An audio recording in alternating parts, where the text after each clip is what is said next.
The gap between failures and successes is belief. A failure doesn't become a success while thinking he's a failure.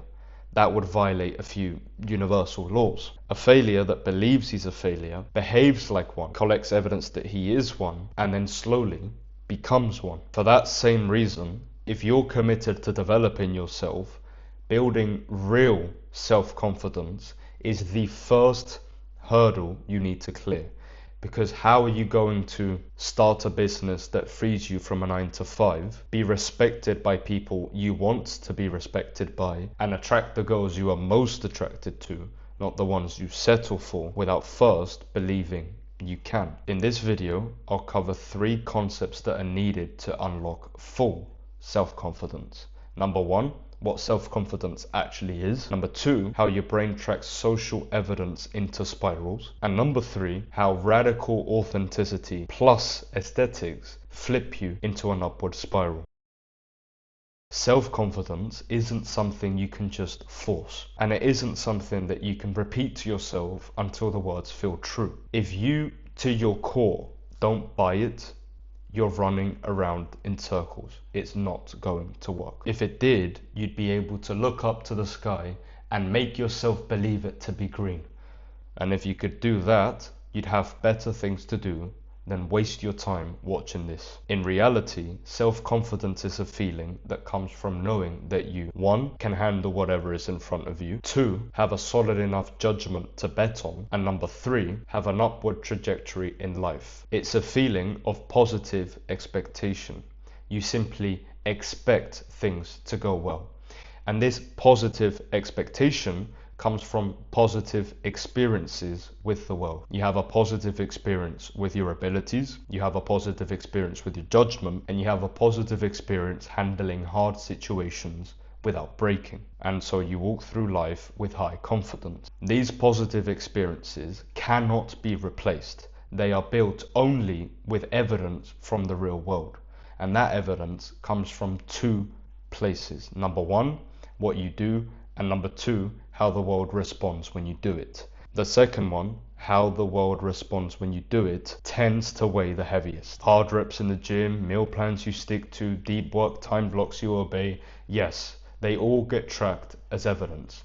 But social evidence weighs 10 times heavier simply because your nervous system treats social situations as life or death information. You know what I'm saying is true if you've tasted a crumb of rejection. Mess up a workout and your brain says, we failed, but fail socially and you feel your brain say, we're failures. Rejection is proven to feel the same as physical pain. It's much stronger, which is why I'm going to zoom in on social evidence as the main driver of confidence.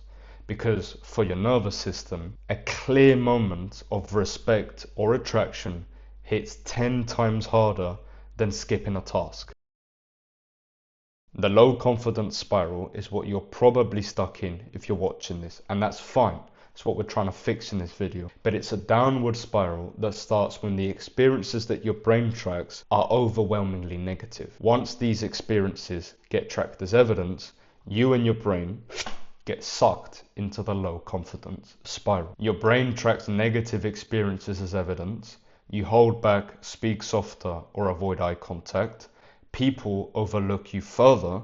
Your brain tracks that as evidence, and then you further reinforce the low confidence by holding back even more. Run that on repeat for a decade, and you don't just get sucked into a low confidence state. You start to accept that you're the type of person that men overlook, women aren't attracted to, and opportunities pass by. That belief then dictates everything. Your voice, your eye contact, your posture, even like your risk tolerance. And all of these are essential for success. Simulate that downward spiral for 20 years and it's no wonder NPCs and incels exist. The low confidence spiral spun them into that shape. The same mechanism though can work in your favor through the high confidence spiral. The high confidence spiral is the ideal.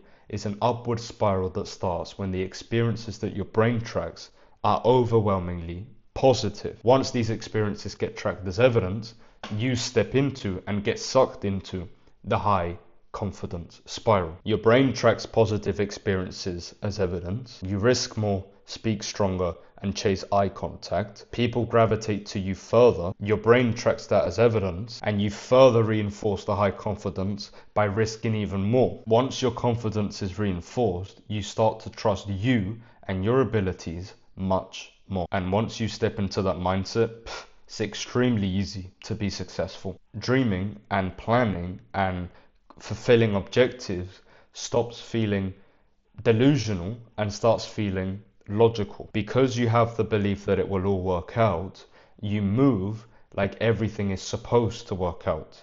And this alone changes how people respond to you. The question then becomes, what is the fastest way to go from the low confidence spiral to the high confidence spiral? By changing the starting point, the experiences you track as evidence. And this is where aesthetics comes in. Beauty is a natural superiority. Plato, one of humanity's greatest minds, got his nickname from his physique. Platon means broad in Old Greek. And Plato, who said the quote from before, taught Aristotle, who taught Alexander the Great, who leveraged at every opportunity his royal right to wear a purple robe. He wore it everywhere he went. They all, including the civilization they lived in, understood that aesthetics is a fundamental principle to uphold. If you think chasing beauty within you is shallow the moment it becomes external, or your first reaction is to say, oh, that's feminine, fuck, you have a lot to learn. Anyways, the bridge between the low confidence spiral and the high confidence spiral, and what I'm going to talk about now, is aesthetics. Why? Because the two loops are driven by social evidence, and social evidence is driven by how you're perceived. Meaning, if you control everything that influences how people perceive you, you can control how you're reacted to. And if you control that, you control what social evidence you track. And that decides what loop you step into. This is not looks maxing. That reductionist trend obsesses over face hacks, thumb pulling, and canthal tilt as the reason you're not attractive, then sells you overpriced shortcuts when it was the basic habits, sleep, diet, training, grooming, etc. that worked in the first place. Everything that influences how people perceive you, we call aesthetics. It's pillar one of the method. There are 7 areas of mastery within aesthetics: fragrance, environment, body language, speech, face, style, and physique. Aesthetics is the fastest lever you can pull to change what spiral you spin in.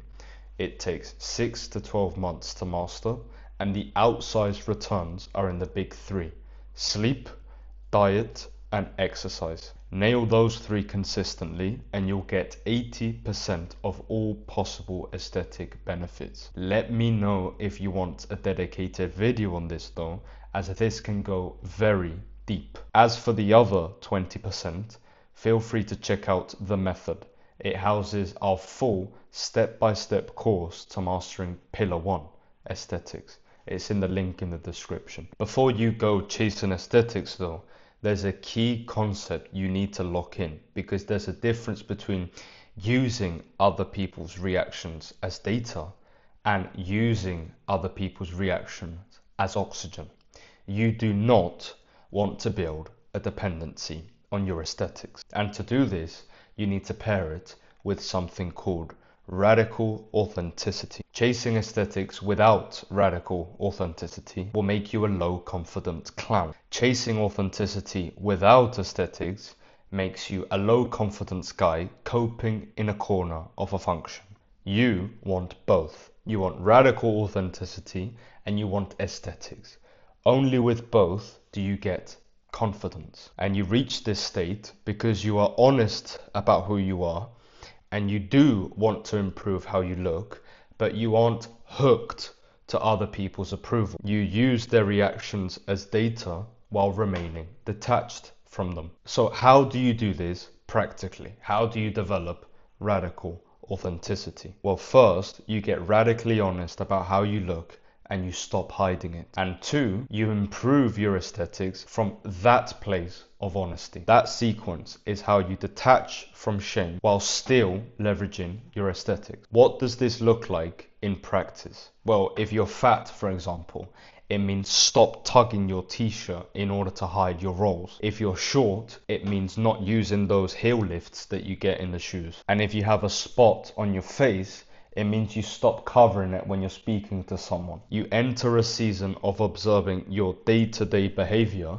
and questioning whether you're hiding something you don't like about yourself. You catch whatever behavior you find, you stop doing it, and then you go about your day. You go outside anyway. You talk anyway. You don't cloak yourself in hoodies. You don't make preemptive, self-deprecating jokes to dodge judgment. You let reality see you as you are and you stop shying away from the truth. When you do this, two important shifts happen. Number one, you make sure that when you chase aesthetics, it's not to plug a hole in your self-worth. And number two, you start using aesthetics as an amplifier of who you are okay being, rather than the source. Only after this switch does mastering your aesthetics become dangerous in a good way. Because when you clean your room, when you tighten your diet, when you fix your sleep, when you hit the gym religiously, you don't do it out of a place of shame. It's out of a place of acceptance and you deciding to move past it. This is the key. It ensures your aesthetics don't become a mask for confidence or a dependency for confidence, but an amplifier. It is with this message that I'll end this one. If this topic interests you, I'll happily delve deeper into it. Just let me know.